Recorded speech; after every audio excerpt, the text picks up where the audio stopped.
नमस्कार, public news देख रहे हैं आप। अरविंद केजरीवाल आजकल काफ़ी परेशान दिख रहे हैं। उन्हें दिल्ली से लेकर पंजाब तक बुरी खबरें ही मिल रही है। जहां दिल्ली में कोर्ट से डांट पड़ी है, इनकी फजीहत हुई है, वहीं पंजाब के अंदर इनकी जीती हुई सीट इनके हाथों से निकलती दिख रही है। बड़ा पेच फंस गया है उस सीट पर, जिसकी बात हम आगे करेंगे। अरविंद केजरीवाल और मनीष सिसोदिया के ऊपर एक भ्रष्टाचार का मामला मंडरा रहा है और इसमें राहत लेने के लिए यह दिल्ली हाई कोर्ट पहुंचे थे, जहां कोर्ट ने कह दिया कि मामला सुनवाई के योग्य नहीं है। मुंह पर एक तमाचा जैसा पड़ा है। मामला है विधानसभा परिसर के फांसी घर का।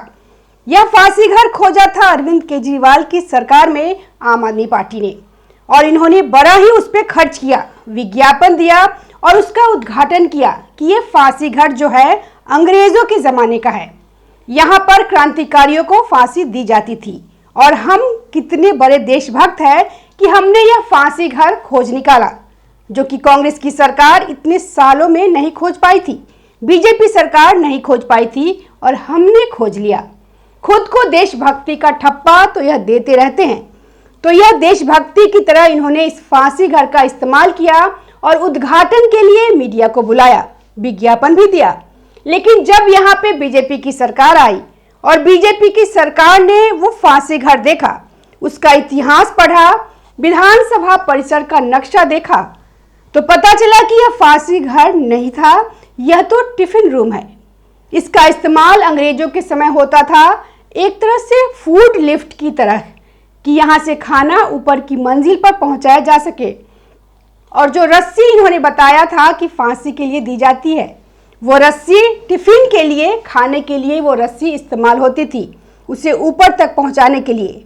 और कमरा इतना छोटा है कि वहां पर किसी इंसान को फांसी नहीं दी जा सकती और लग भी नहीं रहा है कि वो फांसी देने की जगह हो सकती है। लेकिन इन्होंने उसे वहां रस्सी देखी, कमरा देखा, बोल दिया ये तो फांसी घर है, यहाँ तो फांसी दी जाती होगी। उस पर इन्होंने रंग रोगन और सजावट में पैसे खर्च कर दिए, विज्ञापन पर भी खर्च किए। जनता के पैसे खर्च करने में तो ये माहिर है। शीश महल पर भी खर्च किए थे। लेकिन जब अब यह पता चला कि ये टिफिन रूम है, तो फिर उस पर जांच बैठाई गई। एक विशेषाधिकार समिति बनाई गई है जो यह देख रही है कि यह फैसला जो फांसी घर का फैसला है, यह जानबूझ के लिया गया, गलती से लिया गया, इस पर कितना खर्च हुआ, क्या सही तरीके से खर्च हुआ। अब इसी समिति ने अरविंद केजरीवाल और मनीष सिसोदिया को समन जारी किया था कि आइए आपसे कुछ जानकारियां लेनी है। लेकिन यह समिति के सामने जाने के बजाय कोर्ट गए, दिल्ली हाई कोर्ट गए और कोर्ट से गुहार लगाई कि इस पर स्टे लगा दीजिए, नियमों के तहत नहीं बुलाया गया है, गलत है ये सब इन्होंने अपनी दलीलें रखी। कोर्ट ने याचिका देखी और पहले तो साफ तौर पे कहा, जज साहब ने कहा कि यह मामला प्रथम दृष्टया सुनवाई के योग्य नहीं है, यानी इस पर सुनवाई नहीं की जा सकती है और मामला भी एक समन का है। आप जाएं, पूछताछ में शामिल हो, आपको डर क्यों लग रहा है? आखिर आपने कुछ क्या गलत किया है? क्या कोई चोर की दाढ़ी में तिनका है? अंदर कुछ ऐसा मन में खौफ है कि अगर गए कुछ गलत जवाब दे दिया, फिर कुछ ऐसा पता चल गया कि समिति को तो मामला एंटी करप्शन ब्यूरो, सीबीआई और ईडी यहाँ तक ना पहुँच जाए और फिर इनके ऊपर एक और केस चल पड़े। इससे अच्छा है कि जवाब ही ना दो, चुप्पी साध लो, समन का खारिज करवा दो। लेकिन कोर्ट ने इस पे शक जताया है कि यह याचिका सुनवाई योग्य लगती ही नहीं है। हालांकि फिर भी इनकी तरफ से अनुरोध किया गया, कुछ दलीलें दी गई, तो मामला सुनवाई के लिए आगे रखा गया है। अब विशेषाधिकार समिति तो बैठेगी, अपनी बैठक करेगी और अगर स्टे नहीं लगता है तो इन्हें जाना ही पड़ेगा और सवालों का जवाब देना ही पड़ेगा। ये बड़ा इनके लिए बेइज्जती वाली बात है कि समन पर स्टे लेने गए थे और कोर्ट से इन्हें ये सुनना पड़ा, और ये दिखाता भी है कि कैसे हर छोटी बात के लिए कोर्ट पहुंच जाते हैं और कोर्ट का भी समय खराब करते हैं कि आप जहां कोई मामला चल रहा है उस पर जवाब देने के बजाय कोर्ट में पहुंच जाएंगे कि इस पे जो है रोक लगा दो। यही इन लोगों की आदत रहती है। लेकिन इन्हें कोर्ट से जवाब मिल गया और कल को जांच होगी, तब तो और भी बहुत सारी चीज़ें निकल कर आएगी, क्योंकि कोर्ट के सामने जाने से ना जाने से जांच नहीं रुकती है। वहीं एक झटका इन्हें यह लगा कि इनके नेता शोएब इकबाल ने मटिया महल से विधायक रहे हैं और प्रभावशाली नेता है, वहां के इन्होंने पार्टी छोड़ दी और अरविंद केजरीवाल पर आम आदमी पार्टी पर आरोप लगाए हैं कि काम ठीक से नहीं करते हैं। लेकिन अब शोएब इकबाल और उनके बेटे जो है यहाँ पे आले मोहम्मद इकबाल, वो विधायक हैं। उन लोगों का मन उठ गया है आम आदमी पार्टी से और आम आदमी पार्टी के लिए एक बड़ी सीट इस हिसाब से हाथ से जाती हुई दिख रही है। इनके 12 पार्षद भी इसी साल इस्तीफा दे चुके हैं और अभी जो एमसीडी के उपचुनाव होना है उसमें इन्हें खामियाजा भुगतना पड़ेगा, क्योंकि अपने ही नेता इनके खिलाफ उतरने वाले हैं। वहीं पंजाब की तरन तारण सीट पर उपचुनाव है। इस सीट पर पहले आम आदमी पार्टी के ही विधायक थे कश्मीर सिंह सोहल, लेकिन जून में उनका निधन हो गया, जिसके बाद सीट खाली हो गई। तब तो आम आदमी पार्टी ने ये सीट जीत ली थी।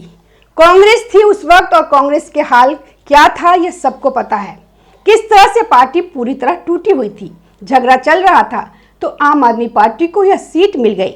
लेकिन अब दोबारा जीतना अरविंद केजरीवाल के लिए बड़ा मुश्किल हो रहा है और पेच फंस चुका है। और यही वजह है कि अब इनकी पार्टी दूसरे तरीके के भी तरीका अपना रही है। चुनाव से 3 दिन पहले जो मुख्य निर्वाचन अधिकारी है उन्होंने एसएसपी को सस्पेंड किया।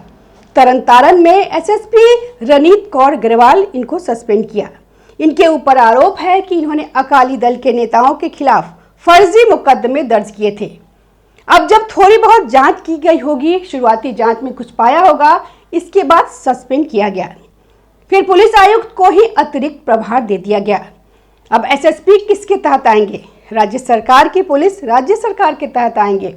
पुलिस तो पंजाब में राज्य सरकार के पास है, तो क्या एसएसपी का अपना मन कर रहा था कि वो अकाली दल वालों पर झूठे मुकदमे दर्ज करे और उन्हें गिरफ्तार करे? कहीं ना कहीं से तो आदेश आया होगा जो वो पूरा कर रहे थे। और यह दिखा रहा है कि अरविंद केजरीवाल आम आदमी पार्टी कितने डरे हुए हैं कि वह चुनाव में यह सब तरीके तक अपना रहे हैं ताकि किसी तरह जीत जाए और यह छवि ना जाए कि आम आदमी पार्टी कमजोर हो रही है। लोग उन्हें दुत्कार रहे हैं। यह चुनाव इनके लिए भी इसीलिए मुश्किल हो चुका है क्योंकि यहाँ पर एक तो सभी पार्टियां मैदान में हैं। अकाली दल यहाँ पर एक मजबूत पार्टी रही है क्योंकि कांग्रेस से पहले लगभग 3 बार विधायक अकाली दल के ही थे और यह भी एक वजह मानी जा रही है कि अकाली दल ज्यादा निशाने पर है आम आदमी पार्टी के। तो यहाँ पे जब अकाली दल के जो विधायक थे हरमीत सिंह संधू, उनको आम आदमी पार्टी ने इस बार अपना उम्मीदवार भी बना लिया है, तो अकाली दल से कैसे चुनौती है यह दिख रहा है। फिर कांग्रेस ने उम्मीदवार उतारा है, बीजेपी ने भी उतारा है और साथ ही एक सिख संगठनों के समर्थक वाला एक उम्मीदवार भी मैदान में है जो कि एक तरह से रेडिकल ग्रुप से है। शिवसेना टसाल के नेता सुधीर सूरी के बारे में आपको याद होगा, जिनकी हत्या कर दी गई थी गोली मारकर सरेआम। अब जिसने हत्या की थी उसी के भाई मंदिर से खालसा को यहां से टिकट दिया गया है, जिसे सिख संगठनों का समर्थन है।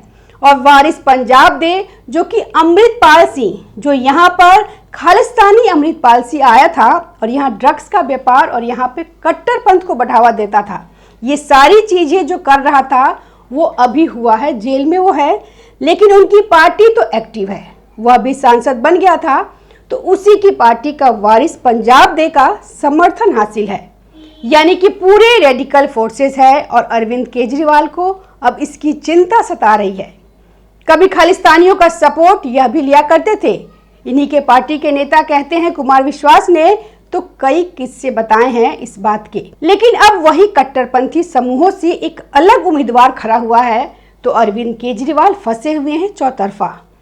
अब तो अरविंद केजरीवाल को डर सता रहा है कि यह सीट हाथ से ना निकल जाए और यही डर है कि वो अभी अपने नए शीश महल, पंजाब वाले शीश महल में रहने नहीं गए। चंडीगढ़ के सेक्टर 2 में जो है बंगला नंबर 50, जिसे कहा जा रहा है कि अरविंद केजरीवाल के लिए सजाया संवारा गया है और भगवंत मान कह रहे हैं कि यह कैंप ऑफिस है। लेकिन इस बार जब अरविंद केजरीवाल तरन तारण गए तो चंडीगढ़ में घुसे भी नहीं, उस बंगले में नहीं ठहरे कि कहीं फिर उपचुनाव से पहले, मतदान से पहले शीश महल का मामला न उठ जाए कि अरविंद केजरीवाल तो वहीं ठहर गए, तो वहां नहीं गए डर के मारे। तो इनका डर दिखता है कि इस सीट के लिए अरविंद केजरीवाल का। और बुरी खबर यह भी है कि इस वक्त इनके लिए चुनौती बहुत है प्रतिद्वंदिता बहुत है वहां पर और चुनाव जीतना इनके लिए मुश्किल हो रहा है। तो दिल्ली हो या पंजाब, अरविंद केजरीवाल बुरी तरह फंसे हुए हैं। धन्यवाद। हमारे वीडियो को लाइक कीजिए, शेयर कीजिए और हमारे चैनल को सब्सक्राइब कीजिए। ताज़ा खबरों से जुड़े रहने के लिए हमारे चैनल को सब्सक्राइब करें और बेल आइकन को दबाना ना भूलें ताकि हर खबर की नोटिफिकेशन आपको मिलती रहे।